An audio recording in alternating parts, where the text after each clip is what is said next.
Minha saudação, meus irmãos e minhas irmãs, acolhamos a palavra de Deus, acolhamos o Evangelho que nos é dirigido, pedindo que esse Evangelho possa se tornar vida em nós, possa se tornar ação no nosso dia a dia. O Evangelho que nós meditamos hoje é o Evangelho segundo São Lucas, capítulo 11, versículos de 42 a 46.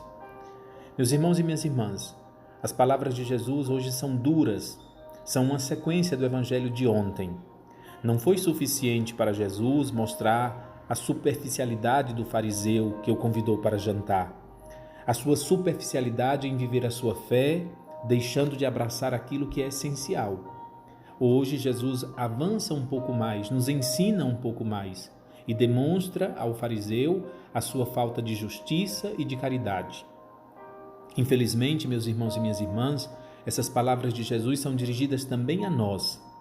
E nós devemos nos interrogar: para que mesmo eu vivo e pratico os meus atos religiosos? Qual o meu objetivo? Por que é que eu pago o dízimo ou eu não pago? Por que é que eu rezo, eu participo das missas e das celebrações? Ter claro e conhecer o porquê das nossas práticas religiosas nos ajudará a perceber que muitas vezes corremos os riscos de fazermos tudo isso e continuarmos sendo sepulcros. O dízimo que eu pago deveria ser uma demonstração do meu sincero reconhecimento a Deus pelo que dele recebi. Tudo dele recebemos. A nossa participação na liturgia, nas missas e celebrações, deveria ser, em vez de buscarmos os primeiros lugares para aparecer, deveríamos sempre buscar um encontro pessoal com Cristo como nosso amigo verdadeiro.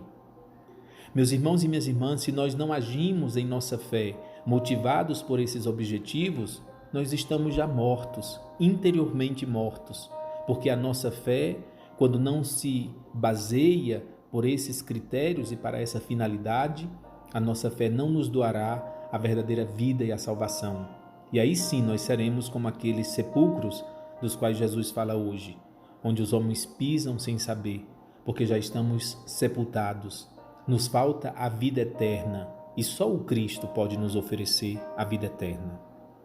Acolhamos as 3 sementes, pedindo que de fato esse Evangelho de hoje possa nos doar a vida.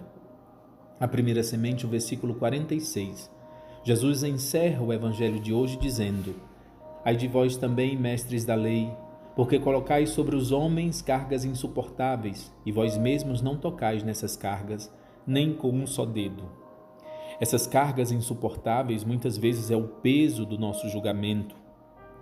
Julgamos os atos e as quedas dos outros com uma severidade muito grande, enquanto os nossos próprios atos, as nossas próprias quedas e pecados, nós sempre arranjamos desculpas, justificativas. O peso para nós é um peso leve, o peso para os outros é um peso insuportável. Peçamos ao Senhor, na segunda semente, a palavra para a nossa oração. Peçamos que o Senhor nos ajude a sermos justos, a praticarmos a justiça, é a palavra de hoje. Justiça, Senhor, e que a nossa justiça nos conduza sempre mais à caridade. Quanto às perguntas que nós devemos responder para nós mesmos, algumas já nos foram feitas. Por que mesmo eu vivo e pratico os meus atos religiosos? Para que eu pago o dízimo? Eu pago o dízimo ou não pago? Por que é que eu vou à missa? Por que é que eu rezo? Por que é que eu participo das celebrações? É importante conhecer a finalidade pelo qual eu vivo a minha fé. Mas podemos acrescentar ainda uma última pergunta. Qual justiça eu julgo para usar os meus atos e os atos dos outros? Nós nos julgamos com o mesmo fardo, com a mesma justiça? Ou para nós temos um peso leve e para os outros temos um peso demasiado pesado? Meus irmãos e minhas irmãs, o meu abraço e que de fato essa pequena meditação do Evangelho nos ajude a crescer na nossa fé, nos ajude a recebermos a vida que só o Cristo pode nos oferecer de verdade. Meu abraço, a minha oração e a minha bênção para todos vocês. Louvado seja nosso Senhor Jesus Cristo.